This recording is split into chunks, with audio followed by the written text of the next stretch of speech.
Fans तैयार हो जाइए क्योंकि विमेंस प्रीमियर लीग का तीसरा एडिशन तो शुरू ही होने वाला है और इस बार का सीजन प्रॉमिसेस से भी बड़ा, बोल्ड और एंटरटेनमेंट से भरा हुआ होगा। टूर्नामेंट की शुरुआत 14 फरवरी को वडोदरा में होगी, जहां डिफेंडिंग चैंपियंस आरसीबी का सामना होगा गुजरात जायंट्स से और ग्रैंड फिनाले 15 मार्च को मुंबई के ब्रिबॉर्न स्टेडियम में होगा। इस सीजन में क्या क्या खास है और हमारे प्रेडिक्शंस क्या कहते हैं, चलिए जान लेते हैं। मैं आपकी होस्ट और आपकी दोस्त निशा मानकर स्वागत करती हूँ आपका women's quick zone present the outside view में।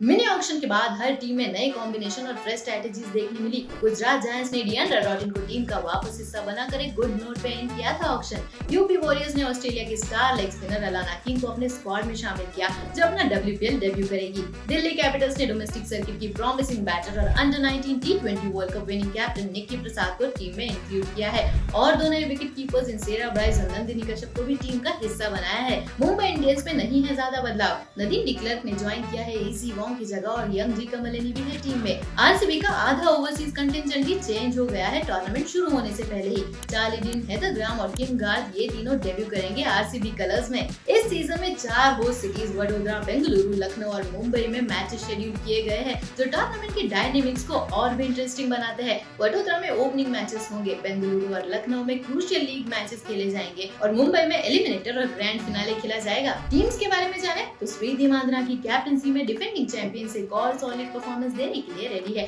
लेकिन आरसीबी है इंजरीज से परेशान। सोफी मोलिन्यू, केट क्रॉस इंजर्ड है और सोफी डिवाइन पर्सनल रीजन से बाहर है। आशा शोभना का भी हाल पता नहीं है। एलिस पेरी तो आ गई है इंजरी स्कार के बाद, तो पेरी और मांधना के ऊपर इस बार ज्यादा रिस्पॉन्सिबिलिटी होगी।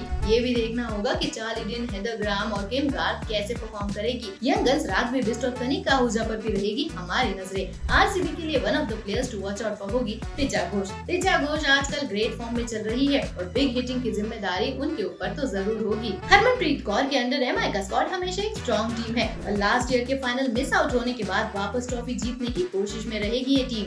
हेली मैथ्यूज, अमेलिया कर और नैट सिबर्ब्रन का ओवरसीज ट्रायो हमेशा की तरह की प्लेयर्स रहेंगे हरमन के साथ। पूजा वस्त्रकर की इंजरी एक कंसर्न है एमआई के लिए और बॉलिंग की रिस्पॉन्सिबिलिटी संभालेगी शबनम इस्माइल। देखना होगा कि इंजरी ब्रेक के बाद वापस आने वाली अमनजोत कौर कैसा परफॉर्म करती है एमआई के लिए। मुंबई इंडियंस के लिए one of the players to watch out होगी यास्तिका भाटिया। वो भी इंजरी के बाद वापस आ रही है और टॉप ऑर्डर के एक इम्पोर्टेंट हिस्सा है। इंडिविजुअली भी उनके लिए एक बिग टूर्नामेंट है इंडियन टीम में वापस जगह पाने के लिए। दिल्ली कैपिटल्स के पास मैगलेनिंग की अनमैच्ड लीडरशिप है, लेकिन उन्हें होम एडवांटेज नहीं मिलेगा, जो एक चैलेंज हो सकता है। Wicket keeper batter issue solve करने की कोशिश की है कैपिटल्स ने सेरा ब्राइस और नंदिनी कश्यप को लेकर, लेकिन लेग स्पिनर अभी भी मिसिंग है। स्पिन डिपार्टमेंट की रिस्पॉन्सिबिलिटी लेगी जेस जॉनसन और राधा यादव। बैकअप के लिए एलिस कैप्सी और Minnu money off spin options भी है। देखना होगा कि थर्ड टाइम लकी कहावत कैपिटल्स के लिए वर्क करेगी या नहीं। दिल्ली कैपिटल्स के लिए one of the players to watch out for है शेफाली वर्मा। शेफाली हमेशा ही WPL में परफॉर्म करती आई है, लेकिन इस बार उनके ऊपर ज्यादा लाइमलाइट है क्योंकि वो इंडियन टीम में वापसी करने की कोशिश में है। क्या वो डोमेस्टिक का जबरदस्त फॉर्म WPL में ले आ पाएगी? वॉरियर्स के पास रेगुलर स्कीपर अली साहिली नहीं है और दीप्ति शर्मा की कैप्टनसी में उतरेगी यूपी वॉरियर्स। जॉन लुइस एक डिफिकल्ट एशेस के बाद आ रही है कोचिंग करने। होम मैचेस और वडोदरा लखनऊ की पिचेस हेल्प कर सकती है ये स्ट्रॉन्ग स्पिन अटैक को, तो नजर तो रहेगी Sophie Ecclestone, Deepti Sharma, Alana King के ऊपर। दीप्ति की कैप्टनसी इन एक्सपीरियंस और लुइस का रीसेंट कोचिंग फॉर्म सोचने लायक है यूपी वॉरियर्स की तरफ से, लेकिन ग्रेस हैरिस जैसे गेम चेंजर्स भी तो है उनके पास। यूपी वॉरियर्स के लिए one of the players to watch out होगी दीप्ति शर्मा। लास्ट साल की MVP थी दीप्ति शर्मा, लेकिन वो सेम फॉर्म T20 में इंडिया के लिए दिखा नहीं पाई और इस बार मौका है कैप्टनसी करने का और टॉप ऑर्डर में अपने बैटिंग का जलवा दिखाने का। यूपी की तरह गुजरात जायंट्स के पास भी एक नई कैप्टन है एश गार्डनर में और कुछ यूपी की तरह ही इन लोगों का इशू है। बैटिंग में इंडियन स्टार्स कम है और पेस बॉलिंग भी इतनी खास नहीं है। डिएंड्रा रॉटिन का इंक्लूजन एक बढ़िया डिसीजन तो था, लेकिन हरलीन देओर और दयालन हेमलता के ऊपर रहेगा प्रेशर टू शो कि हाँ, जायंट्स का भी इंडियन बैटिंग कोर स्ट्रॉन्ग है। बेथ मूनी तो हमेशा की तरह फॉर्म में है और टॉप ऑर्डर उनके अराउंड करेगी बैटिंग। लोअर ऑर्डर में होगी मिनी ऑक्शन की expensive pick Simran Shaikh. Gujarat Giants के लिए उनकी one of the players to watch out होगी डिएंड्रा रॉटिन।